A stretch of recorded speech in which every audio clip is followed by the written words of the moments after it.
Olá, olá, queridos alunos, tudo bom? Estamos voltando com a nossa sexta aulinha do nosso querido curso maravilhoso para o concurso de técnicos do INSS.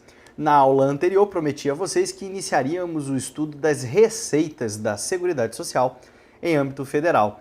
A gente viu que a gente tem três tópicozinhos, três fontes normais de renda. A primeira são as receitas vindas da União, porque a União é obrigada a custear uma certa área da Seguridade Social. Depois nós temos as contribuições sociais. As contribuições sociais são aplicadas a toda a sociedade de maneira direta ou indireta. E temos também as contribuições oriundas de outras fontes. Está escrito assim na Constituição e está escrito assim na Lei 8212. Vem de outra fonte. São outras fontes. Mas, professor, outras fontes? É assim? É, desse jeito. Se cair na tua prova não é pegadinha, é outras fontes mesmo, ponto. Tá? E aí depois a gente vai ver uma por uma e vocês vão ver o que são essas outras fontes, tá certo? Então, iniciando aqui, vamos lá nos nossos slidezinhos, como eu disse para vocês, então, a gente tem lá receita da União, receita das contribuições sociais, receitas de outras fontes. E na sequência, a gente vai ver, por exemplo, quais são as tais das contribuições sociais que compõem as receitas da Seguridade Social. Elas estão no parágrafo 1º do artigo 195 da Constituição, se não me engano, tá? E estão lá nos incisos desse parágrafo único. E a gente tem aqui, ó, contribuições sociais das empresas incidentes sobre a remuneração paga ou creditada aos segurados a seu serviço. Todos os segurados que estiverem a serviço das empresas, lembre-se do conceito de empresa que a gente viu lá atrás, na aula anterior. Então, todos os segurados que estiverem a serviço da empresa, tudo que for pago ou creditado a esses segurados terá incidência de contribuição social, tá? Temos a contribuição social, olha aqui, dos empregadores domésticos. Temos a contribuição social dos trabalhadores incidente sobre o seu salário de contribuição, asterístico, nababesco, do tamanho da folha de anotação, que a gente vai ver esse assunto com muito carinho mais para frente, porque salário de contribuição é algo muito importante, cai em prova, tá certo? Alguns concursos cobram o conceito de salário de contribuição, sua aplicação e etc. E nós vamos destrinchar o conceito de salário de contribuição e vamos abordar com bastante calma mais para frente, tá certo? Seguindo, temos ainda a contribuição das empresas incidente sobre seu faturamento e lucro. E aí cabe uma explicaçãozinha rapidinha sobre o que é faturamento e o que é lucro. Ui, perdão, derrubei minha caneta aqui, foi mal. Galera, o que é faturamento e o que é lucro? Faturamento é tudo o que a empresa recebe, é tudo o que entra de grana na empresa. Lucro é o resultado das operações financeiras da empresa. Como que a gente pode explicar isso para vocês? Vejam o seguinte exemplo. Deixa eu voltar aqui. Opa. Veja o seguinte exemplo. O Aprova usa as camisetas dos professores, tá certo? O Aprova não é uma confecção. Ele não tem como produzir essa camiseta aqui. Então ele vai procurar uma confecção, uma fábrica de roupas. Nessa confecção, a Aprova diz assim, olha, eu preciso de 100 camisas. Opa! Eu preciso de 100 camisas, tá? Só que dessas 100 camisas, eu preciso de 30P, 40M, 20G, isso dá 20, 60, 90 e 8GGG, que é a lazarenta de grande, que aqui é usada pelo professor Everson, pelo professor Mion, pelo professor Milvio, que vos fala, é a GGG, a lazarenta de grande, tá? Galera, se você somar aqui dá 98, eu deixei duas camisetas de fora, tá? Tem a camiseta do professor Barbieri, que é especial para ele. Eu vou colocar aqui Barbie, que é como ele é chamado, tá? E a gente tem a camiseta do professor Beck, tá? Esses dois professores, eles têm uma camiseta super especial. A do professor Barbieri, ela equivale ao custo de produção de 5 camisas normais. Por quê? Porque o professor Barbieri, ele parece um pirulito. Ele tem 3 metros de altura por 50 centímetros de largura. Então não é qualquer camiseta que cabe no professor Barbieri. E isso dá muito custo de produção, tem que ser uma camiseta específica. Porque a camiseta tem que ser desse comprimento e dessa espessura. Uma camisetinha assim, ó, bem pequenininha. Eu sou péssimo para desenhar. Mas é mais ou menos assim que parece o professor Barbieri. Tanto que quando a gente entra no estúdio que ele acabou de gravar, tem que mexer em tudo. Tem que mexer em câmera, tem que mexer em altura de tablet, tem que mexer em altura de televisão. A gente tem que mexer em tudo, porque para ele fica tudo lá no teto, né? E pra gente que é normal, tem, né, a altura de gente, a gente tem essa pequena dificuldade. Mas enfim, a camiseta do professor Barbieri, então, ela tem o custo de 5 camisetas. Então ela equivale ao preço de 5 camisas. Já o professor Beck, ele é um rapaz muito, como eu posso dizer para vocês assim, refinado. Ele tem um gosto meio delicado. E a camiseta dele, ela tem que ser de algodão egípcio, tá certo? Ela tem que ser alergênica, e ela tem que ter bordados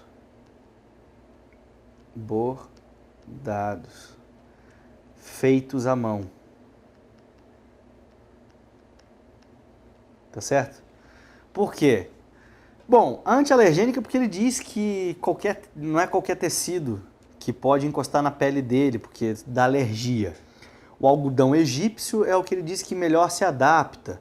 E os bordados feitos à mão é porque ele é fresco mesmo, tá?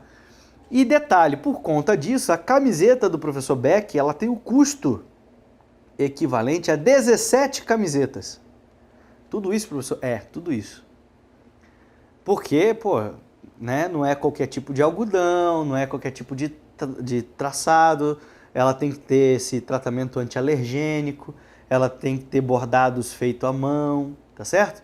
Então ela é um custo diferenciado. Então, ao total, a prova vai estar comprando 100 camisas, uma para o professor Barbieri, uma para o professor Beck, e mais 98 para os outros professores comuns, réis mortais, assim como eu que vos fala.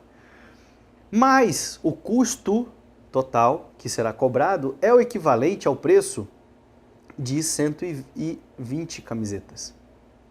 Tá certo? Não. 120 camisetas. Tá bom? Aí você vai dizer, tá, professor, você falou tudo isso para quê? Para vocês entenderem a diferença de faturamento e lucro. Quando a prova foi lá na empresa e pediu 100 camisas, a empresa disse, ó, cada camisa que eu faço para você custa R$10. Só que a do Beck custa R$170. E a do Barbieri custa R$50. As demais custam R$10. Então as 100 camisetas que eu pedi não vão me custar R$1.000. Elas vão me custar R$1.200. Tá certo? Por quê? Porque o professor Barbieri e o professor Beck têm essas camisas específicas, tá? Eles têm essas camisas diferentes que obrigam a fazer esse preço diferenciado, tá bom? Deixa eu ver se eu tô... 120, tá certo. Seguindo, você vai me dizer, professor, então esse R$1.200 foi o faturamento da empresa de confecção? Exatamente. Faturamento foi tudo que foi pago, tudo que entrou na empresa. Esses R$1.200 que foi o custo das 100 camisas, tá certo? O custo das 100 camisas é o faturamento. Mas não significa não significa que a confecção lucrou R$ 1.200. Por quê? Porque ela tem o custo de produção, ela tem água, luz, telefone, aluguel de barracão, ela tem que pagar a mão de obra, ela tem que comprar matéria-prima para fazer a camiseta, ela tem que comprar tecido, ela tem que comprar linha, ela tem a manutenção das suas máquinas, enfim, ela tem o custo de produção. Então o meu lucro vai ser sempre igual ao faturamento menos o meu custo de produção. Aqui, para facilitar o nosso exemplo, cada camisa custa R$ 7,00 para ser produzida, com todos os custos envolvidos. Significa que a empresa tem um lucro de R$ 3,00 por camisa. Só que a do professor Beck, ela tem um custo elevado. A do professor Barbieri não, como só foi o equivalente a 5 camisas, a do professor Barbieri ela custa R$ 35,00 para produzir. As dos outros professores custa R$ 7,00 para produzir. A do professor Beck, que é diferente, ela custa R$ 150,00 para produzir. Tá certo? Então, a confecção vai ter um lucro de 98 camisetas lucrando para ela R$ 3,00, tá? Vai ter a camiseta do professor Barbieri lucrando para eles R$ 15,00 e a camiseta do professor Beck lucrando para eles R$ 20,00. Isso é o lucro, é o resultado do faturamento da empresa diminuído do custo de produção, do custo operacional da empresa. Detalhe, as contribuições sociais vão incidir tanto sobre o faturamento quanto sobre o lucro, tá bom? A empresa paga duas vezes, ela paga sobre o que ela fatura e ela paga sobre o que ela lucra. Essa é a conta.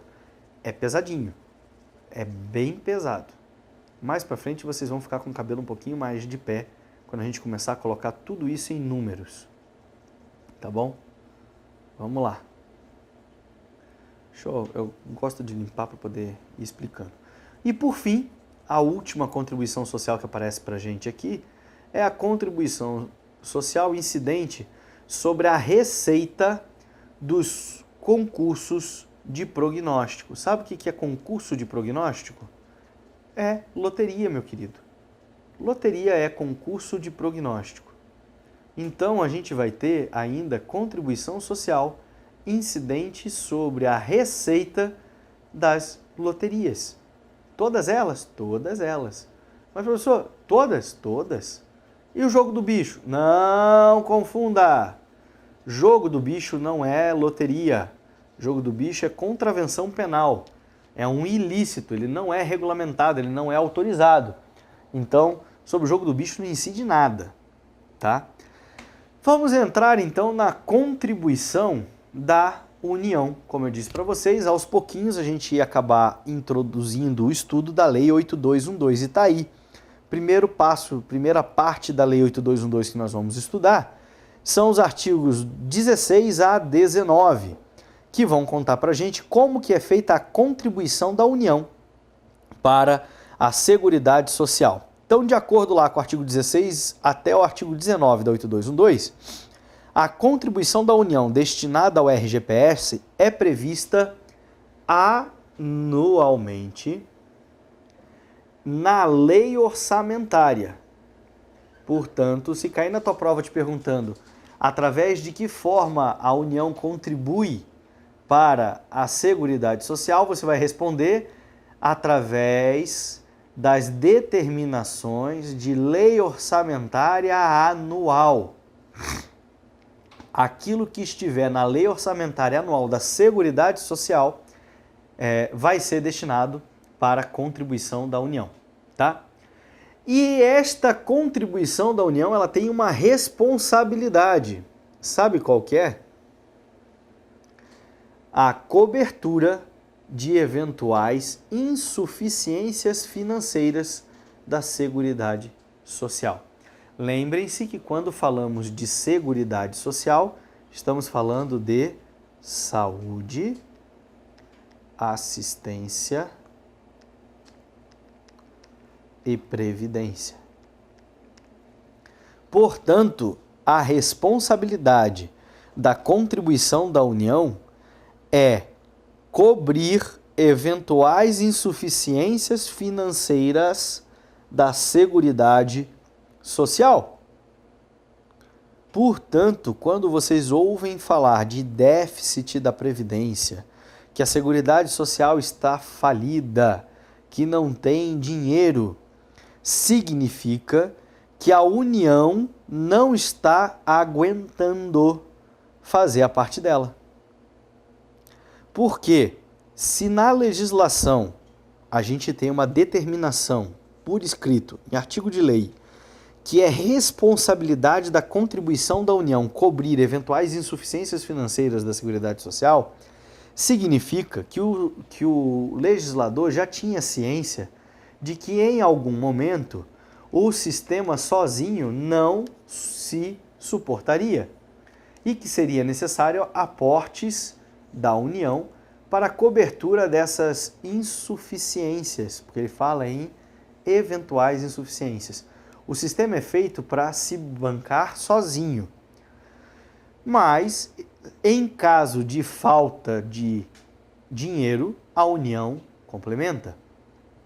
Portanto, se a União está queixando que o sistema não está se suportando, significa que ela não está fazendo a parte dela. Se ela fizer a parte dela, ela complementa e você não fala em déficit, não tem furo do caixa, tá certo? A União ainda pode utilizar-se dos recursos provenientes das contribuições das empresas sobre seu faturamento e lucro, tanto para encargos com a Previdência quanto para a saúde e assistência. A possibilidade de destinar as contribuições das empresas sobre seu faturamento e lucro para outras áreas que não a Previdência, que são a saúde e a assistência também. Seguindo, os recursos arrecadados pela União com as contribuições sociais só podem ser destinadas para o pagamento de despesas com pessoal e administração em geral do INSS. Aí você vai dizer, professor, você escreveu aqui, que tem do INAMPS, da LBA e da Fundação Centro Brasileira de Infância e Adolescência. O INAMPS não existe mais, a LBA não existe mais e a Fundação Centro Brasileira para Infância e Adolescência não existe mais. Então a União só tem possibilidade de utilizar os recursos das contribuições sociais para pagar a despesa de pessoal e de administração em geral do INSS. De mais nada. O resto, o dinheiro tem que ser aplicado nos benefícios, enfim, conforme as determinações legais. A verba proveniente das contribuições sociais das empresas, incidentes sobre o seu faturamento e lucro, e a proveniente da receita dos concursos de prognóstico, ou seja, das loterias, será repassada mensalmente pelo Tesouro Nacional. As outras contribuições ela tem uma outra forma de repasse. As únicas que são passadas todo mês, de maneira única, a cada mês, são essas: as contribuições sociais das empresas incidentes sobre faturamento e lucro e as provenientes dos recursos dos concursos de prognóstico. Das contribuições sociais das empresas. Aqui, meu querido, começa a pegar. Aqui começa a ficar pesado o negócio. Vocês vão ver quanto custa para uma empresa ter funcionários. O custo de uma empresa na contribuição para o financiamento da Seguridade Social. Não é pouco, beleza? Então vamos lá. Primeira situação que a gente tem que destacar. Estas contribuições sociais que nós vamos abordar aqui, elas excluem as empresas optantes pelo sistema do Simples Nacional. Pessoa, Simples Nacional, que negócio é esse? Você não falou disso ainda. Calma, não se desespere. Mais para frente a gente vai abordar o que é o tal do Simples Nacional e como as empresas optantes pelo Simples fazem as suas contribuições. As empresas optantes pelo Simples, elas têm um sistema simplificado de contribuição e elas pagam valores diferentes destes que nós vamos ver aqui.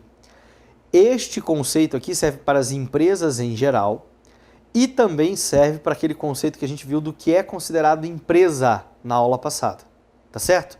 Agora, se a empresa for optante pelo Simples, isso não se aplica. A optante pelo Simples, ela contribui para a Seguridade Social de uma maneira diferenciada, tá bom? Então, seguindo, as contribuições sociais das empresas, elas estão previstas lá no artigo 22 e artigo 23 da Lei 8212 e são da seguinte forma. A empresa paga 20% sobre a folha de salários dos segurados empregados, trabalhadores avulso a seu serviço e também sobre a remuneração paga aos contribuintes individuais que lhe prestarem serviço, sem limite ao teto. Ponto. Você vai me dizer, meu Deus, professor, não entendi nada do que você falou. Calma, não se desespere. Vamos ver parte a parte. Primeiro, o que é o tal do teto que está destacado aqui? O INSS, ele não paga benefícios ilimitados. Todo benefício pago pela Previdência Social, ele tem um limite. Todo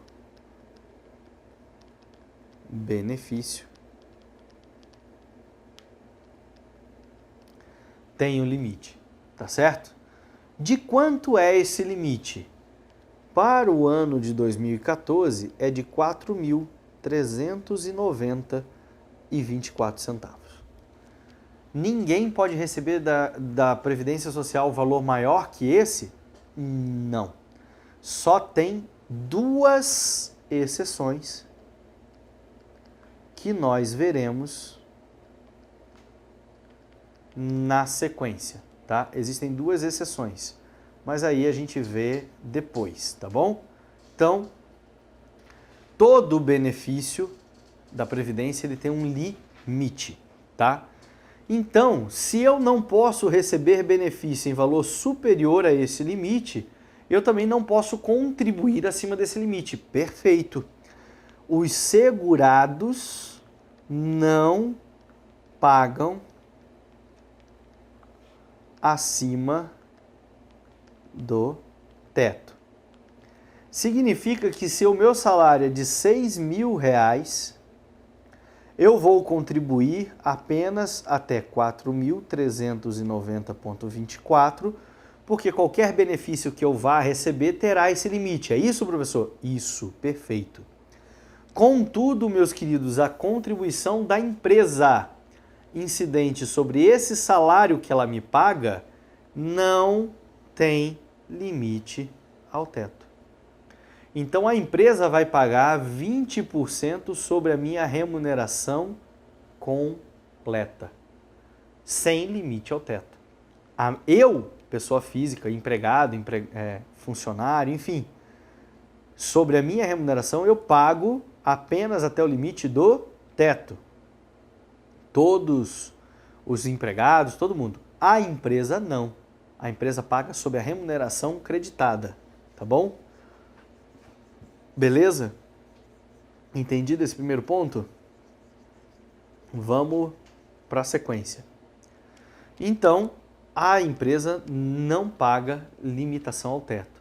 Só que a empresa vai pagar sobre quem? Sobre os empregados que ela tiver, trabalhadores avulso que estiverem a seu serviço e sobre o que ela paga aos contribuintes individuais que lhe prestem serviço. Só dessas três categorias. Fiquem tranquilos que mais à frente nós vamos estudar cada uma dessas categorias de segurados obrigatórios. tá bom? É só para vocês saberem que é só sobre esses segurados obrigatórios que a empresa vai recolher. Beleza? Próximo ponto, é bem bacana. Se a empresa for uma empresa instituição financeira, um banco, como é que fala? Financeira, tá? Essas financeiras que emprestam dinheiro, ou um banco, ela não vai pagar 20% sobre a folha salarial. Ela vai pagar 22,5%. Aí você vai dizer assim, mas por que, professor? Porque o legislador quis. Ai, professor, só isso? Não. A única justificativa que eu encontrei, lembra-se que a gente falou de um princípio constitucional da Seguridade Social que falava sobre capacidade contributiva? Que eu resumi para vocês que quem pode mais, quem pode menos, paga menos. Lembram-se disso? Então, meus queridos, essa é a justificativa. O legislador já previu, lá atrás, quando ele editou a lei, que instituição financeira ia ganhar dinheiro muito mais do que as outras empresas, se fosse comparar proporcionalmente à atividade desempenhada. Então, como ele já sabia que a instituição financeira ia ganhar mais, ele cobra uma contribuição maior da instituição financeira.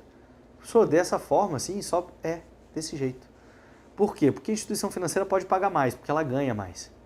Essa foi a ideia. Foi a única justificativa também plausível que eu encontrei para que haja essa distinção de financiamento. Para que uma empresa comum pague 20% sobre a folha e uma instituição financeira pague 22,5%. Tá certo? Não se esqueçam, princípio constitucional que fala da capacidade contributiva. Ou seja, aquele que nós vimos lá, que é o quem pode mais, paga mais, quem pode menos, paga menos. Então, o legislador já previu que uma instituição financeira ia ganhar dinheiro pra caramba, e realmente ganham. A gente tem acompanhado várias notícias aí que os bancos têm quebrado recordes e recordes de lucros ao longo aí dos últimos anos, né? Então, o legislador de certa forma, não estava de todo equivocado, tá certo? Não se acomodem, as contribuições das empresas não acabaram por aí. As contribuições das empresas seguem, a gente tem mais outras contribuições para ver.